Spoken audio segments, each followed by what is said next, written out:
नमस्कार, मैं पंकज तिवारी। आज हमारे साथ में सामाजिक संस्था सोसाइटी ऑफ कैरियर टेक्नोलॉजी सोप के अध्यक्ष डॉक्टर अगम दयाल जी हैं। डॉक्टर अगम दयाल जी विगत लगभग 50 वर्षों से शिक्षा के क्षेत्र में अपना योगदान देते आ रहे हैं, जिसमें से आप बरेली कॉलेज में जूलॉजी के प्रोफेसर रहे, तमाम संस्थानों से जुड़े रहे, पर्यावरण रोजगार के क्षेत्र में आपने अद्भुत योगदान दिया है।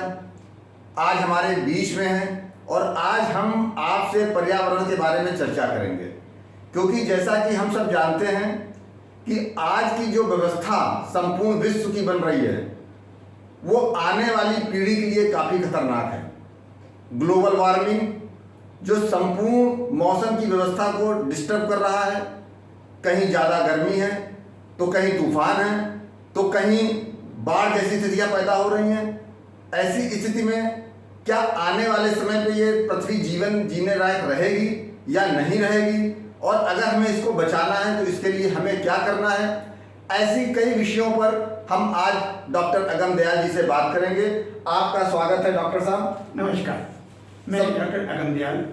सबसे पहले हम ये जानना चाहेंगे, जो आज आप देख रहे हैं कहीं पर बहुत तेज मूसलाधार बारिश होने लगती है, कहीं पर जंगलों में आग लगने लगती है, इसके क्या कारण आपको लगते हैं?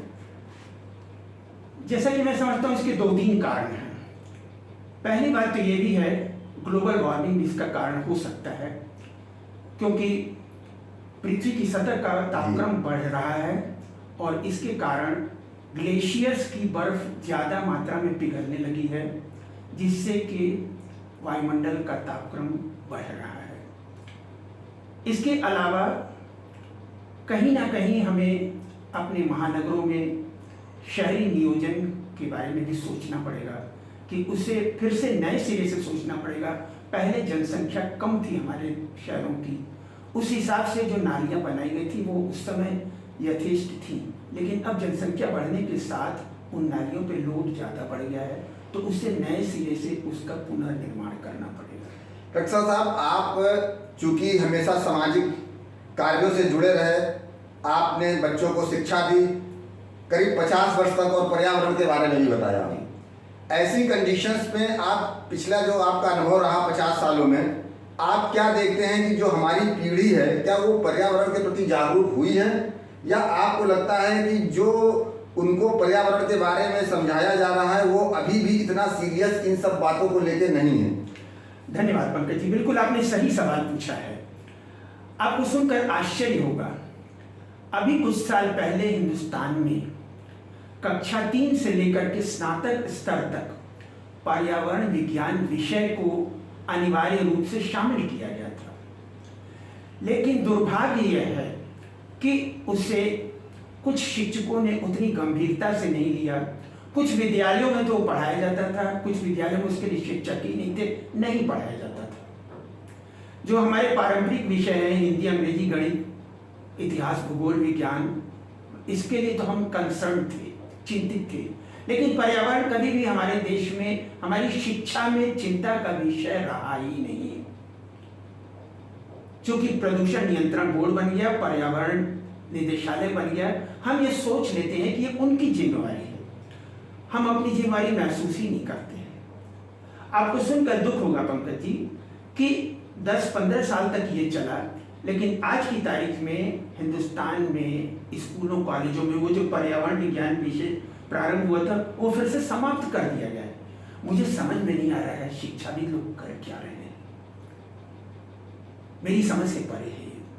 और सवाल यह है कि सिर्फ शिक्षा ही नहीं, सामान्य जन को भी उनकी भाषा में इस बात को समझाना पड़ेगा। मैंने कई कार्यक्रम किए, गांव के लोगों को हम सांस्कृतिक कार्यक्रम, नुक्कड़ नाटक के माध्यम से समझाने की कोशिश करते थे। वहाँ पे भाषण नहीं चलेगा, सेमिनार सिंपोजियम नहीं चलेगा, तो वहाँ पे हम इसे नुक्कड़ नाटक के माध्यम से उनकी भाषा में ही, हमारे ग्रुप में एक लड़की थी तो वो महिलाओं के बीच में बैठ करके खुद जो है ढोलक बजाने लगती थी और उन्हीं के धुन में उनके साथ में गाना गाने लगती थी। तो हमें इस तरह से जमीनी हकीकत पे उतरना पड़ेगा शिक्षित और अशिक्षित दोनों समुदाय के लोगों के लिए पर्यावरण की समस्या वही है, तो उन्हें उसके बारे में हमें बताना पड़ेगा और इसके लिए हमें सारे माध्यमों का इस्तेमाल करना पड़ेगा। प्रिंट मीडिया का भी स्कूल कॉलेज के पाठ्यक्रम में भी, उसके अलावा इलेक्ट्रॉनिक मीडिया, डिजिटल मीडिया और सामान्य जन के बीच में नुक्कड़ नाटक के माध्यम से या इवन पूजा के माध्यम से भी कभी कभी इस्तेमाल किया जा सकता है, वो भी प्रभावकारी है। बहुत ठीक बात आपने बताई। इस संदर्भ में आपको क्या लगता है जो ये भौतिकवाद आज के ज़माने में तेजी से फैल रहा है, जब इन मौसमों का लोग बाहर निकल के आनंद लेते थे, अब वो उमस महसूस करते हैं? बिल्कुल सही कहा। इसका क्या कारण है और ये भौतिकवाद इसमें कहाँ तक जिम्मेदार है? क्या इसको खत्म करने की समय अब आ गई है या नहीं आई? जी हाँ, बिल्कुल सही आपने बात पूछी। देखिए, एक दुर्भाग्य की बात है कि पिछले 50 साल में भारत में जो मकान और ऑफिस थे, उनका जो आर्किटेक्चर है वो बदल गया। वो बन ही ऐसे हिसाब से रहे, उनमें खिड़की भी नहीं है, रोशनदान भी नहीं है, वहाँ एसी के बिना काम ही नहीं चलता। जबकि अभी 50 साल पहले तक हम लोग खुली हवा में भी सांस लेते थे, पेड़ों के नीचे बैठते थे, वो सब बंद हो गया।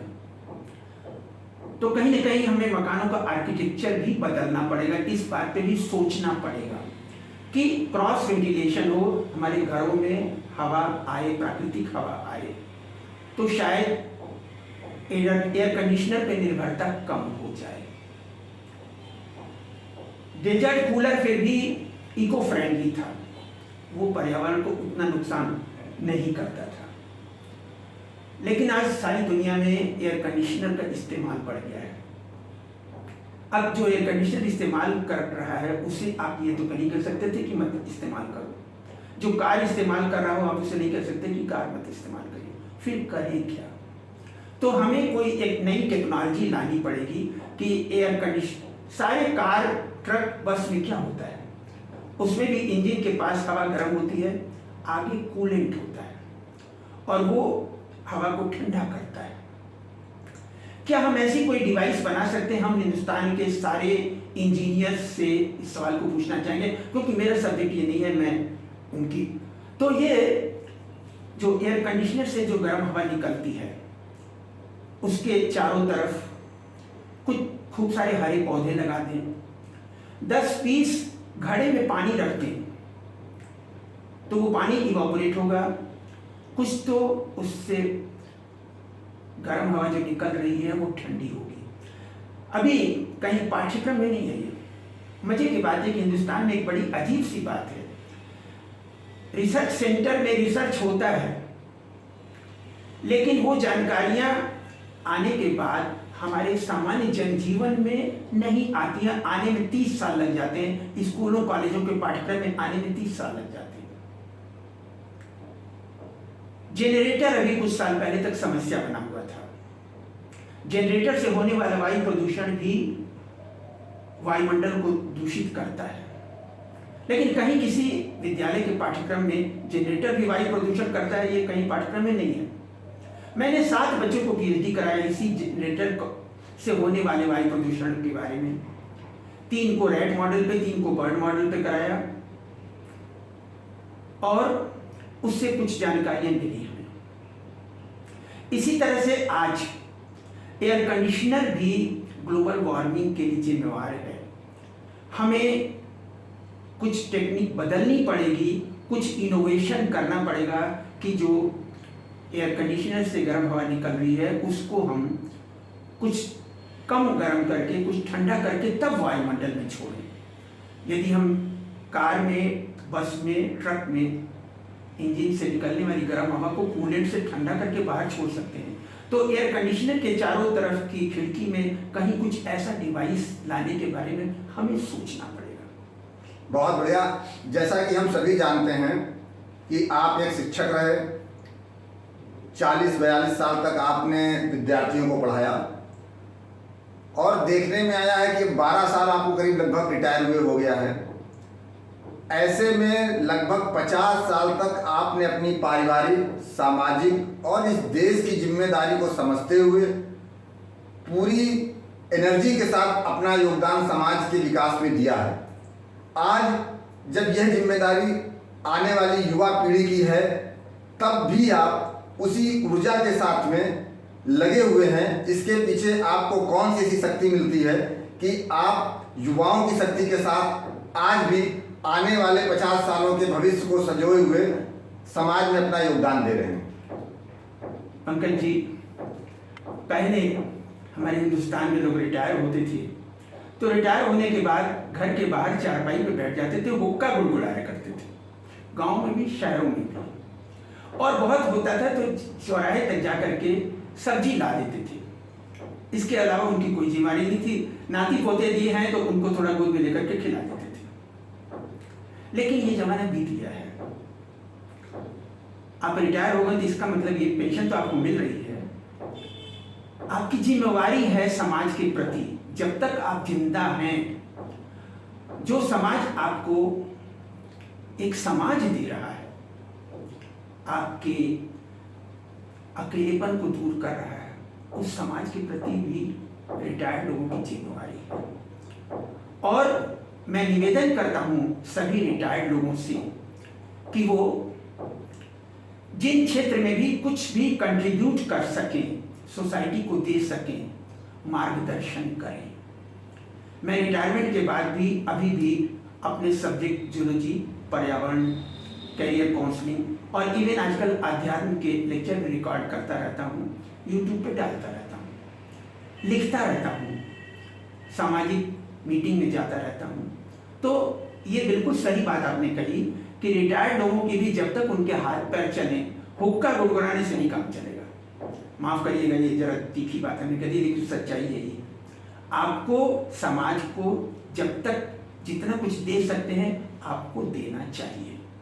बहुत बहुत धन्यवाद। आपसे जो आज जानकारी मिली, जो एहसास हुआ अपनी अपनी जिम्मेदारियों का, मेरा आप सभी से अनुरोध है, निवेदन है, खास तौर पे युवाओं से, कि जब हमारे बीच ऐसे योग्य व्यक्तित्व अपनी पारिवारिक, सामाजिक और देश की जिम्मेदारी को समझते हुए आज रिटायरमेंट के 12 साल बाद भी नई ऊर्जा से काम कर रहे हैं, और सिर्फ इसलिए कि आप जैसे युवाओं के बेहतर भविष्य को बनाया जा सके, तो आज हमें इस संदर्भ में कई मार्गदर्शन मिले, कई जानकारियां मिली। आपका बहुत बहुत धन्यवाद। और डॉक्टर साहब से मैं उम्मीद करूंगा कि इसी तरीके से हमारे चैनलों पर आते रहें और हमारा मार्गदर्शन करते रहें और हमारे युवाओं को जागृत करते रहें। बहुत बहुत धन्यवाद। धन्यवाद पंकज जी, और सभी दर्शकों का भी धन्यवाद। और दर्शकों में सारी युवा पीढ़ी से भी मैं निवेदन करूंगा, हाथ जोड़ करके कहूंगा कि वो भी अपनी जिम्मेवारी समझें,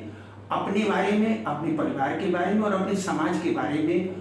ये मत सोचें कि हमको हमारा समाज क्या दे रहा है, आप ये सोचें कि आप समाज को क्या दे सकते हैं, वो दीजिए, तभी हमारा समाज सुधर सकेगा। धन्यवाद। धन्यवाद साहब, बहुत बहुत नमस्कार आपको, आभार, अभिनंदन।